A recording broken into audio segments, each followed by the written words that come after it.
Hey guys, how goes it? Welcome back, of course, to the Time Bomb channel. And today we've got a watch in for review, which to me essentially defines the term beater watch. This one, then, of course, is the Casio MRW 200H, and this one specifically is then the 1BVES. And yeah, to me, absolutely defines beater watch in every category. These, of course, come in multiple colorways, so it's really easy to pick up. Your preference. I've also seen further colorways released over in the Asian market, and then there's also a couple that come on a sort of metal-ish bracelet. I'm not sure if I could entirely recommend that bracelet though.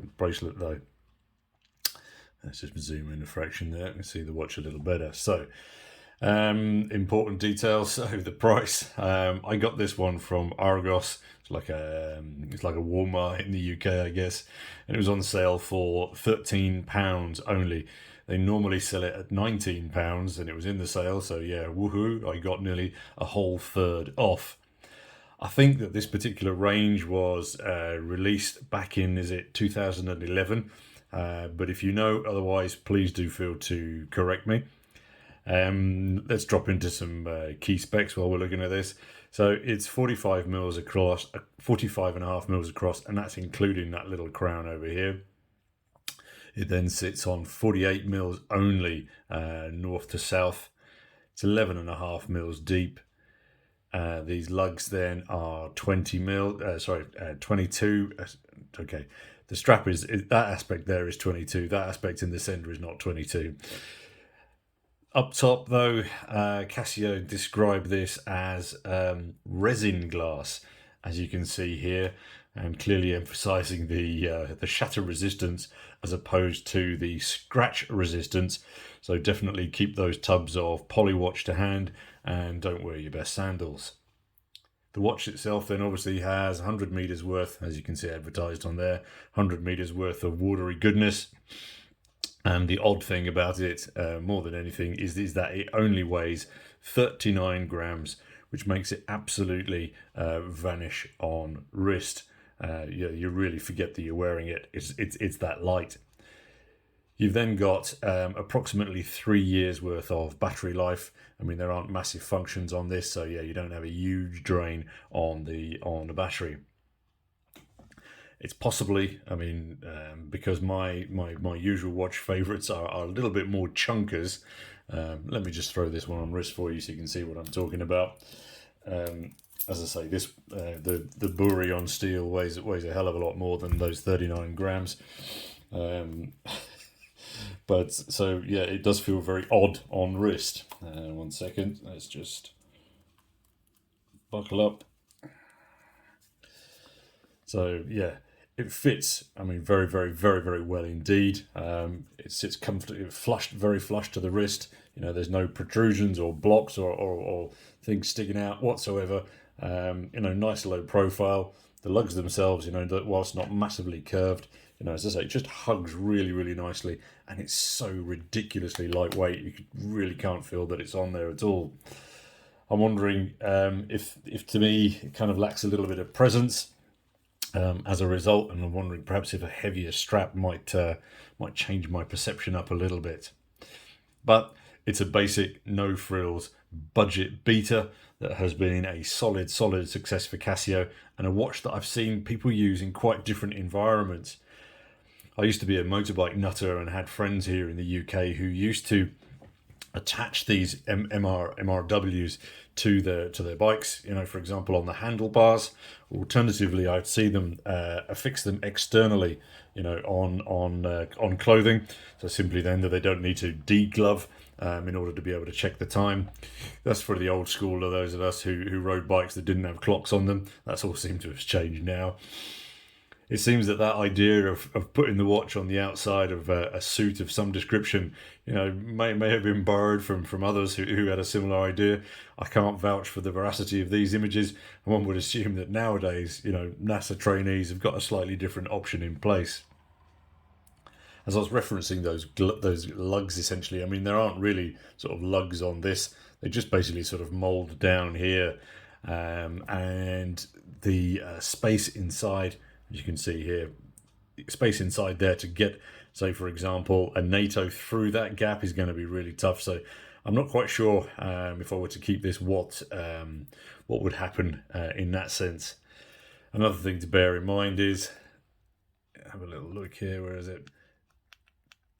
Hear that cracking. I don't think those spring bars, particularly the ones that come on stock, are that strong. So bear that in mind if you would be expecting this to hold up under duress. Me personally, I would probably stick some stronger, thicker spring bars in there if I was going to keep it, as I say. The strap itself is very, very smooth and fairly comfortable. You've got a little bit of venting on the inside there, but I think this could get very, very sweaty simply because it is so smooth. You've then just got a very simple blacked out and branded buckle here. So get rid of the tag. Onto the case back, of course, very, very simple 4-point screws in here. I'm not quite sure that I'd want to tempt that with too much water pressure, hence the diver tag, I think, or diver style, that I think is more appropriate to this watch than actually calling it a full dive watch. The crown over here is really quite small, and it's a basic push me, pull me, but it works absolutely fine. And again, obviously just protected by these little molded guards either side there. The loom, there is loom on this watch. It looks a little bit like this, and it makes the dial very, very, very easy to read at night. But the one issue that I have with it is that the bezel really lacks a loom pip, at the 12, etc. So that you can shift that bezel around and still know your timing aspect. But then, of course, it's very difficult to complain when you consider the purchase price. See if we can get a shot there. So the dial itself is a matte black with those white printed markers, which contrast kind of well with the slight cream that you have in the bezel paint. Albeit that there's a lot of white and black, etc. going on here, I find that the date window is surprisingly legible. There's a little frame of white around that, then obviously the black lettering of the digits. It's very clear and clear from a distance also. The hands themselves, I think, again, very, very clear, stand out brilliantly off that black dial, and it reads very easily. And the seconds hand pretty much strikes most of those minute markers, minute indicators with confidence.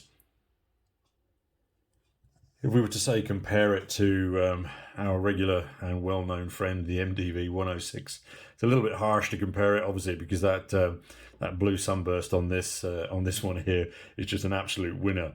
But I think you can really see what Casio were doing with these. They're cheap, they're sort of toughish, and they're not necessarily too flashy. And defining, the terminology of beta watch, in that essentially, you bash these two up. They're going to be able to take a fairly decent amount of pounding in that sense. But if you do break them, it's not going to break your heart, and it's not going to break your bank balance. As I referenced before, the aspect of the dive style to this, that I would call it, because it lacks a couple of those features, as I say, the crown there only being a push me pull me. That case back as well being a screw as opposed to a screw lock, unloomed bezel. And the other thing I wanted to reference on the bezel, of course, is that it is bi-directional, and it's a friction only. So again, not exactly fit for purpose for your aquatic adventures, but I mean more or less fit for purpose for everything else that you might need it to use. As I say, it's quite stiff, so you're not going to knock it out of place that easily. But yeah, just bear in mind it's friction only and bi-directional. It does have a few little flaws, but for 13 quid, you are not going to hear me complaining. As I say, it really does tick a lot of boxes depending on what it is you're after. If you're looking to buy your son, for example, his first watch, or you want a watch to fix on to, sort of like, say, the straps or the of your backpack, or inside an old Land Rover, you know, those that don't have their own clocks, or alternatively perhaps fixing it to your bike handlebars or your spacesuit, then this one is an absolute winner. So super, super popular since their release, come in multiple colorways, and for the price, you know, you're getting a pretty solid little watch that I think, yeah, can handle what most of us are able to throw at it. All right, guys, that's a wrap for today. Thanks, of course, as always, for your time and for your view. Drop your comments down below about this one. Let us know what you think. And, of course, until next time, this is your host, the Bombardier, signing off. Cheers.